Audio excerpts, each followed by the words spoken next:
Yo, what's going on, guys? Your boy Russ back again with another Madden 17 Ultimate Team video. And as you guys can see, Donovan McNabb game number 3, man. Played some games off camera, and I'm leaning towards selling McNabb. This was basically one of the decider games. I was going to give him a couple more, and we'll kind of see how he does, and if Cam Newton is the guy or if it's Donovan McNabb. So going into this game, man, I was really just I was going to run straight up my offense and not really try to test anything with McNabb, and just run the way that I normally would run my offense. So this guy does end up getting into the end zone pretty quickly, though. A couple plays, and just like that, he's in. So we're down 7-0 pretty early, about halfway through the first quarter. So McNabb has a chance to get on the field pretty early. We got Brandon Cooks returning kicks, and I don't know why I took this out, guys. I'm done with returning kicks. Like, I'm done with them, man. I always do something stupid, or shit goes sour. It doesn't work. So right here we do fire a dot to Jermaine Kearse down low for 6 yards. So that's a good start on first down. We're looking for something deep. I see somebody. I think it's Terrell Pryor. He does make that catch. Possession catch, that bitch on the sideline to the 40-yard line. 2 for 2 for 34 yards from McNabb so far. We're looking deep over the middle. I don't see much, but then I do see Chris Conley freeing up. He's got wide open out of nowhere. So 1st and 10 from the 20-yard line. End up taking off with McNabb. We see the free space. Go ahead and slide at the 8-yard line, and we are 1st and goal from the 8. We're looking for Jermaine Kearse, and we find him inside the 5 to the 3-yard line, trying to cash in right here. We end up seeing a wide open run lane, just nobody there. Just walked in, waltzed in. We could have, done a little dance into the end zone, but I wasn't able to taunt from there, unfortunately.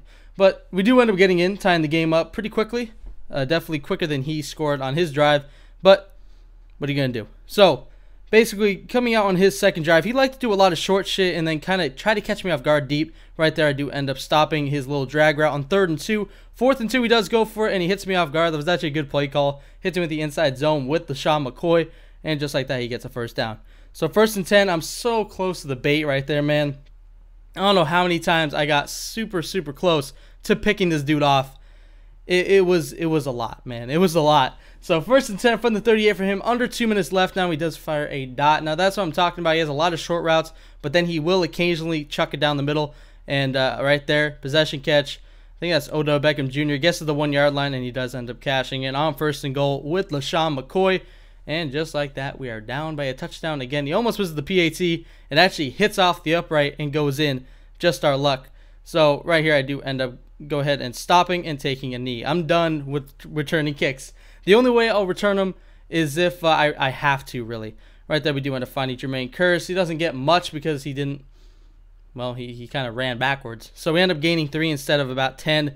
Jermaine Kearse again does show up. 6 for 6 for 80 yards with McNabb right now. But again, I'm running my offense. My offense isn't that hard to run. A lot of quarterbacks could do what McNabb is doing right now. But he does end up taking off right there. And one thing about McNabb, man, he doesn't feel faster than Cam Newton. He doesn't feel like 87 speed. I don't know what it is about him. I've had like cars with 80 speed that felt faster. But that is a play where McNabb made that happen himself. Rolling around, keeping the play alive. And I do find somebody wide open over the middle. Jason Witten. No, that's Jack Doyle. My bad. Jason Witten was my starter forever, but I got Jack Doyle in there because he does have the chain mover chemistry with McNabb. We do end up cashing in with David Johnson. Actually, like, bounces off a couple of guys. That was a really weird touchdown run, but he does end up getting in eventually. So with 23 seconds left, isn't much for him to do before half. I mean, if anything, he gets like a fluke streak play, but he does end up running a couple of times. Runs once right here with LaShawn McCoy. Ends up running one more time to the other side, and I don't know why I'm running quarters, and it's just getting stuffed. And he does end up running wildcat on 3rd and 7. I did run man up 3 deep, and we still actually played the run pretty well. So the dude actually ended up calling all his timeouts. I don't really like people that do that. They run that much or run like twice in a row and then call their timeouts and then go ahead and run it again. Seems like kind of wasteful to me. I mean, odds are you're not going to get it. I understand it if it's in like a do or die situation, but at the end of the half is making the game longer. But no, I'd probably do it, to be honest. So 9 for 9 for 137 with McNabb. We're dotting him up right now. Not able to move right there, and I don't know what it is with that glitch. I don't know if it's a glitch or something that EA put in the game on purpose so that you can't run with your quarterback right there at a huge hole. If I would have cut to the left, I would have had a touchdown with David Johnson. But again, I don't know if that's a glitch. McNabb, I don't know what I was doing here, but look at this, man. I somehow get out of it. Dots! Beckham over the middle. I don't know how that happened. I fucked up. I ran right into my lineman. We somehow bounce off, roll out to the left, and find Odell over the middle in traffic. Wow, man, that was insane. That was a crazy play. 3rd and 9 comes up right here, so we are in a little bit of a hole, but Jermaine Kearse, dude's clutch, man. Jermaine Kearse makes a lot of catches for me. We're 13 for 13 with McNabb right now. We're just killing it. We end up running with him right there inside the 5-yard line to the 3. 2nd and 1. David Johnson, wide open hole. Again, it could have danced into the end zone, and we do end up going up by 7 points. So that is a huge, huge score right there, as it does put us up. And we are able to pretty much just play defense and, hopefully we can get some stops, make this 2-possession lead, and possibly put this game away. So, 1st and 10, does run a play action. I know he's wanting to go over the middle, and he's so close to throwing a pick. But you know what? If you try it too many times, eventually going to get picked out. Throw right at me, man. Why the fuck not? Deion Buchanan, I end up baiting the fuck out of him. He runs a tight end stop route. I could see that shit coming from 7 miles away, and we do end up getting the pick 6. Deion Buchanan with the ultimate defense chemistry, +1 speed, +1 excel, and he does end up getting a flag, but it's just roughing the kicker. So we get the kickoff from the 50, no kickoff for him. 28-14 is the score at the end of the 3rd quarter, and this is where shit starts going sour for him. 3rd and 10, nothing doing right there. He gains a couple. 4th and 8 comes up. He's pretty much just forcing it at this point, and Denzel Perryman, I think that's his name. Denzel Perryman makes a lot of plays for me, ends up batting that one down. 2nd and 8 comes up. We find Jason Witten, and the chain mover just breaking tackles and getting to the 28-yard line. 14 for 14, almost 200 yards from McNabb right here. 2nd and 12. I fuck it all up.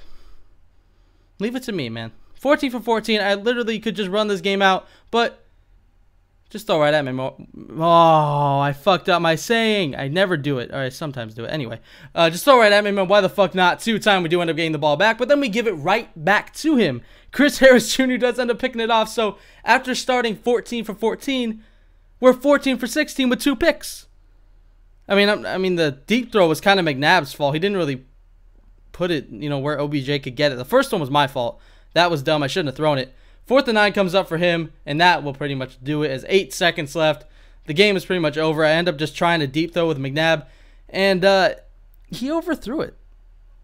I don't know if that was like he saw the safety, and I don't know if there was like awareness in something or something like that, and he did it on purpose, but it looked like he overthrew that. But to end the game, we trucked the fuck out of a defender with McNabb, and that will do it. 28-14 is the final score.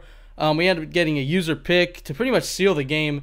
A user pick 6 to bring us up 24-14. Then we got another pick. Of course, we gave it back, but our defense locked up at the end, and we do end up getting the win. So that is game 3 with McNabb. I will make my decision on whether McNabb will be sold or kept in the next video with McNabb. If it's something along the lines of, I don't know, McNabb is gone or something like that. I'm not sure what the title will be, but you guys will see, in the next coming episodes whether McNabb will still be there. So anyway, I did hope you guys enjoyed this video. Check out his stats if you want to. And as always, Dangerous Army, I'm out.